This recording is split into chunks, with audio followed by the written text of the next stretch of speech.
K P C C ಅಧ್ಯಕ್ಷರು ಏನು ಬೇಕಾದ್ದು ಹೇಳ್ಕೊಳ್ಳಿ, ಆದರೆ ದೊಡ್ಡ ಪ್ರಮಾಣದಲ್ಲಿ ನಾಯಕರು ಬಿಟ್ಟಿರುವಂಥದ್ದು ಸತ್ಯ. ಹೈಕಮಾಂಡ್ ನಡುಗೆ ರಾಜ್ಯ ನಾಯಕರು ಬೇಸರವನ್ನು ಕೂಡ ವ್ಯಕ್ತಪಡಿಸಿದ್ದಾರೆ. ಹಿರಿಯ ನಾಯಕರನ್ನ ಕಾಯಿಸ್ತಾ ಇರೋದು ಇದು ಸರಿನಾ ಅನ್ನುವಂಥದ್ದು ಅವರ ಪ್ರಶ್ನೆ. ಸಿಎಂ ಸೇರಿದಂತೆ ನಾಯಕರು ಅನಗತ್ಯವಾಗಿ ಕಾಯ್ತಾ ಇದ್ದಾರೆ. 60 ದಿನಗಳಿಂದ ಕಾಂಗ್ರೆಸ್ ನಿದ್ರೆಗೆ ಜಾರಿದೆ. ಹೈಕಮಾಂಡ್ ಕನಿಷ್ಠ 2 ಗಂಟೆ ಸಮಯ ನೀಡದೆ ಉಡಾಫೆ ಮಾಡ್ತಾ ಇದೆ.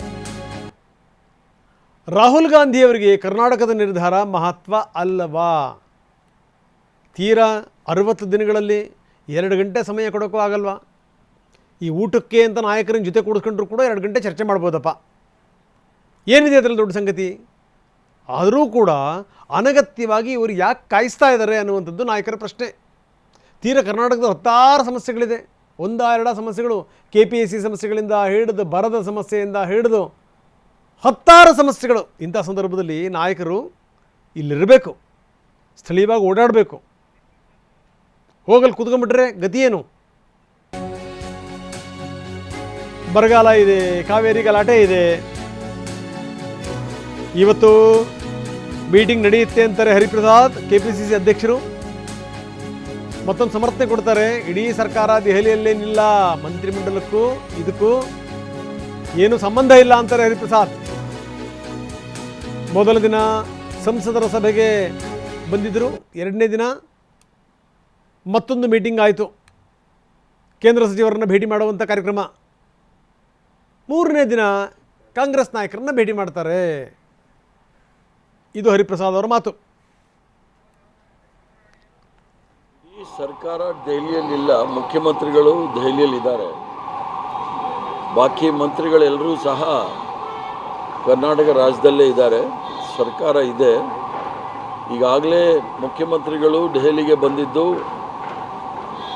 ಎಲ್ಲ ರಾಜ್ಯದ MP ಗಳನ್ನು ಸಭೆ ಮಾಡಿ ಕರ್ನಾಟಕಕ್ಕೆ ದೊರಕಬೇಕಾದಂಥ ಎಲ್ಲ ರೀತಿಯ ಸಹಾಯ, ಅದರಲ್ಲೂ ಸಹ ಅತಿವೃಷ್ಟಿ ಅನಾವೃಷ್ಟಿಗೆ ಏನು ಕೇಂದ್ರ ಸರ್ಕಾರದಿಂದ ಬರಬೇಕು ಮತ್ತು ಕೆಲವು ವಿಚಾರಗಳನ್ನು ಚರ್ಚೆ ಮಾಡಲಿಕ್ಕೋಸ್ಕರ ದೆಹಲಿಗೆ ಬಂದಿದ್ದಂಥದ್ದು.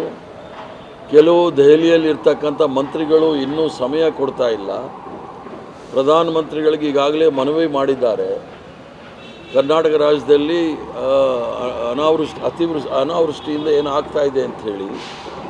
ಆದ್ದರಿಂದ ಮಂತ್ರಿಮಂಡಲಕ್ಕೂ ಇದಕ್ಕೂ ಏನೂ ಸಂಬಂಧ ಇಲ್ಲ. ಮಂತ್ರಿಮಂಡಲ ಈಗಾಗಲೇ ಆಲ್ ಇಂಡಿಯಾ ಕಾಂಗ್ರೆಸ್ ಕಮಿಟಿಯ ಮಹಾಸಚಿವರು, ಪ್ರಧಾನ ಕಾರ್ಯದರ್ಶಿಗಳು ಎಲ್ಲರಲ್ಲೂ ಸಹ ಚರ್ಚೆ ಮಾಡಿ ಅಂತಿಮ ತೀರ್ಮಾನಕ್ಕೋಸ್ಕರ ನಾವು ಆಲ್ ಇಂಡಿಯಾ ಕಾಂಗ್ರೆಸ್ ಕಮಿಟಿ ಅಧ್ಯಕ್ಷರನ್ನ ಕಾಯ್ತಾ ಇದ್ದೀವಿ. ಅವರು ಪಾರ್ಲಿಮೆಂಟಲ್ಲಿ ಭಾಳ ಬ್ಯುಸಿ ಇರೋದರಿಂದ ಇವತ್ತು ಬಹುಶಃ ಸಮಯ ಸಿಕ್ಕಾಗ ಸಂಪೂರ್ಣಗೊಳ್ಳುತ್ತೆ. 4-4 ದಿನ ಹೇಳಿದ್ನಲ್ಲ, ಮೊದಲನೇ ದಿವಸ ಇವರು ಬಂದಿದ್ದು MP ಗಳ ಮೀಟಿಂಗು, 2ನೇ ದಿವಸ ಕೇಂದ್ರ ಸಚಿವರನ್ನ ಭೇಟಿ ಮಾಡೋಕ್ಕೆ ಪ್ರಯತ್ನ ಮಾಡಿದ್ರು, ಯಾರೂ ಸಹ ಸಮಯ ಕೊಟ್ಟಿಲ್ಲ.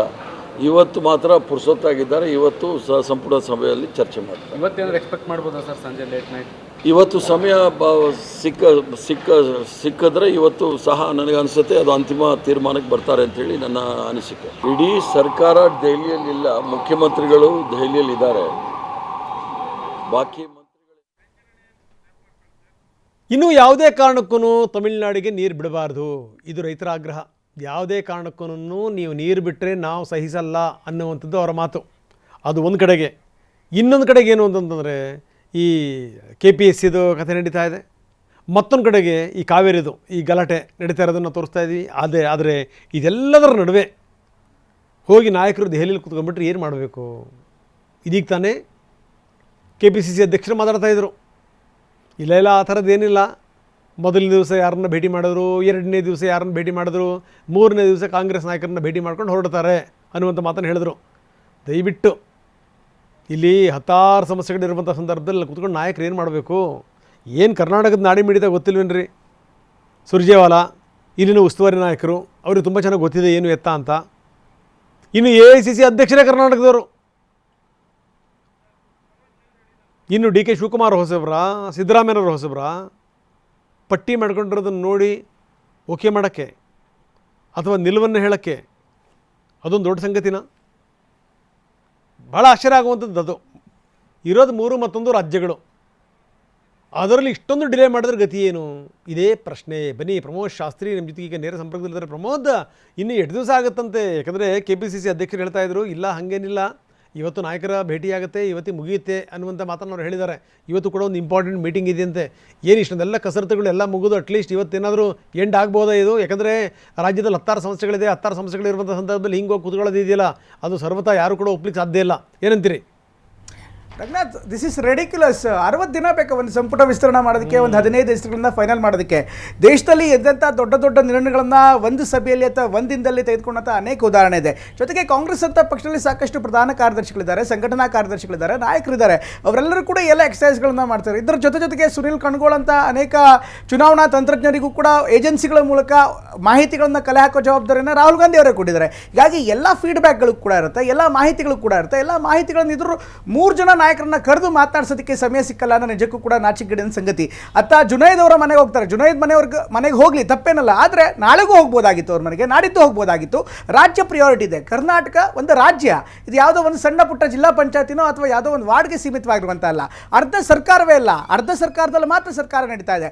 ಅಂಥ ಅರ್ಧ ಸರ್ಕಾರದಲ್ಲಿ ಅರ್ಧಕ್ಕರ್ಧ ಸರ್ಕಾರ ಮತ್ತು ದೆಹಲಿಯಲ್ಲಿ ಕೂತ್ರೆ ಸರ್ಕಾರ ನಡೆಯೋದು ಹೆಂಗೆ? ಹೇಳ್ಬೋದು ದೆಹಲಿಯಿಂದ ಕೂತು ಎಲ್ಲ ಆಪ್ರೇಟ್ ಮಾಡ್ತಿದ್ದೀವಿ ಅಂತ. ಆದರೆ ದೆಹಲಿಯಿಂದ ಕೂತು ಆಪ್ರೇಟ್ ಮಾಡುವಂಥ ಸಂಗತಿ ಸದ್ಯಕ್ಕಿಲ್ಲ. ಇಲ್ಲಿ ಬೇರೆ ಬೇರೆ ವಿಚಾರಗಳಿದೆ. ಅಫ್ಕೋರ್ಸ್ ರಾಜ್ಯವನ್ನು ವಿಧಾನಸೌಧದಲ್ಲಿ ಮುನ್ನಡೆಸೋದಕ್ಕೆ ನಮ್ಮ ಹಿರಿಯರು ವಿಧಾನಸೌಧವನ್ನು ಮಾಡಿಕೊಂಡಿದ್ದಾರೆ. ಇಲ್ಲಾಂದರೆ ದೆಹಲಿ ಕರ್ನಾಟಕ ಭವನದಲ್ಲೇ ರಾಜಕೀಯವನ್ನು ಅಥವಾ ಅಧಿಕಾರವನ್ನು ಶೂಟ್ ಮಾಡ್ಬೋದಾಗಿತ್ತು. ಇದೆಲ್ಲವೂ ಕೂಡ ಗೊತ್ತಿಲ್ಲದಿರುವಂಥ ವಿಚಾರ ಏನಲ್ಲ. ಆದರೂ ಕೂಡ ನಡೆಯುತ್ತೆ ಚಲೇಗ ಭಾಯ್ ಅನ್ನುವಂಥ ಆ್ಯಟಿಟ್ಯೂಡ್ ಇದೆಯಲ್ಲ, ಅದು ಎಲ್ಲ ಸಮಸ್ಯೆಗಳಿಗೆ ಕಾರಣವಾಗಿರುವಂಥದ್ದು ರಂಗನಾಥ್. ಯಾಕೆಂದರೆ ಈಗ ಅನೇಕ ಸಭೆಗಳನ್ನು ನೋಡಿದರೆ, ಅನೇಕ ತುರ್ತಾಗಿ ಕೈಗೊಂಡಿರುವಂಥ ನಿರ್ಧಾರಗಳನ್ನು ಕೂಡ ನೋಡಿದ್ದೀವಿ. ಅದರಲ್ಲೂ ಕೋವಿಡ್ ಅಂತ ಪರಿಸ್ಥಿತಿಯಲ್ಲಿ ದೊಡ್ಡ ದೊಡ್ಡ ಸಭೆಗಳೇ ಈಗಾಗಲೇ ಆನ್ಲೈನ್ ಮೂಲಕ ಕೂಡ ಆಗಿತ್ತು. ಅದನ್ನು ಹೊರತುಪಡಿಸಿ ನೇರವಾಗಿ ನಾಯಕರನ್ನು ಕರೆದು ಚರ್ಚೆ ಮಾಡ್ತೀವಿ ಅನ್ನೋದಾದರೂ ಕೂಡ ಒಂದು ಡಿನ್ನರ್ ಮೀಟಿಂಗಲ್ಲೋ ಲಂಚ್ ಮೀಟಿಂಗಲ್ಲೋ ಕೂತೆಲ್ಲ ನಾಯಕರನ್ನ ಕರೆದು 2 ಗಂಟೆಗೆ ಮಾತನಾಡಿದರೆ ಸಮಸ್ಯೆ ಬಗೆಯಿರುತ್ತೆ. ಈಗ 20 ಜನರಲ್ಲಿ ಸುಮಾರು 10 ರಿಂದ 12 ಜನರ ಹೆಸರಿಗಾಗಲೇ ತೀರ್ಮಾನ ಆಗಿದೆ ಅಥವಾ ಕನ್ಸೆನ್ಸಸ್ ಸಿಕ್ಕಿದೆ.